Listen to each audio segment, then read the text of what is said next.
I want to make mozzarella cheese. It's very simple to make mozzarella cheese. All you need is raw unpasteurized milk. That you get from your local dairyman or the men who pass around. Here in Uganda, they pass around on motorcycles or bicycles. They have the milk in the cans. Or if you live near a farm or you have your own cows, the better. Plus vinegar. So I'll be using apple cider vinegar, but you can use white vinegar or you could use lemon juice.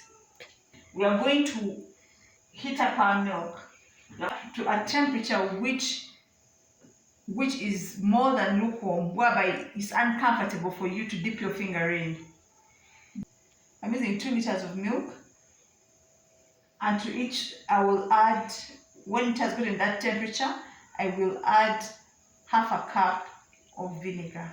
Yeah, it's now hot. I can feel it. If my finger was to be dipped in there, I would have to take it out immediately. So at this point, I'll add my vinegar. As you can see, the milk is separating. The solids are separating from the milk. So this is what I want to see. I want this to separate completely.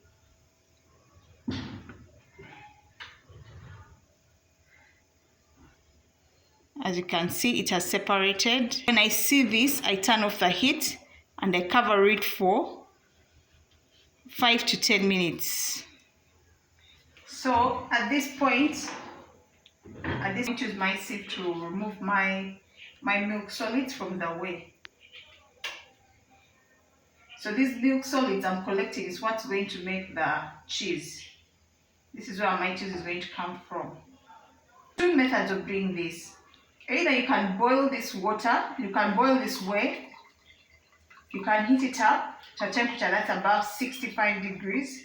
So for that you may need a thermometer, or you could put this in a microwave. You could put the liquid, the solids in a microwave for 1 minute, and you stretch them, which I prefer to do because I found it to work faster.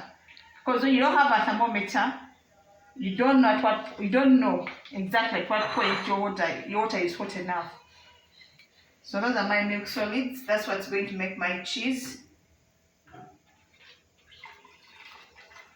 So I've collected my milk solids. I'm going to put them in the microwave for 1 minute. To salt your cheese, just mildly salt it. Just gotten it from the microwave. It's a bit hot for it to be able to stretch as you fold it. Some people use their bare hands, but it's really hot. So I'm looking for certain consistency for me to feel like, yes, it can stretch well if I put it on if I use it to make pizza. So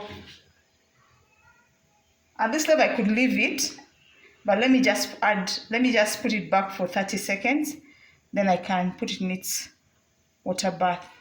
Sure.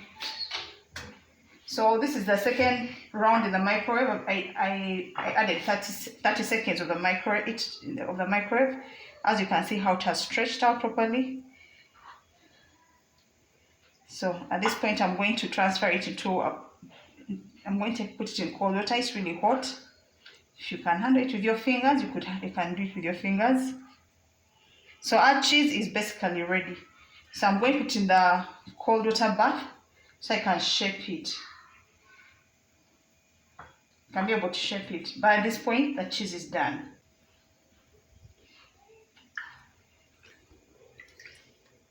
So I'm just going to shape it into a ball.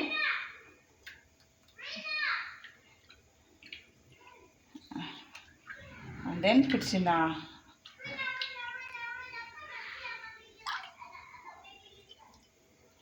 So I'm just shaping it and squeezing out more milk. At this point, really, your cheese is done. What's left is to use it for your sandwiches, for your pizza. Yeah, cling film, and then refrigerate it. You can use it within a week, because this cheese has no preservatives in it, because this is homemade. the sooner you use it, the better, to avoid contamination or to avoid it going stale.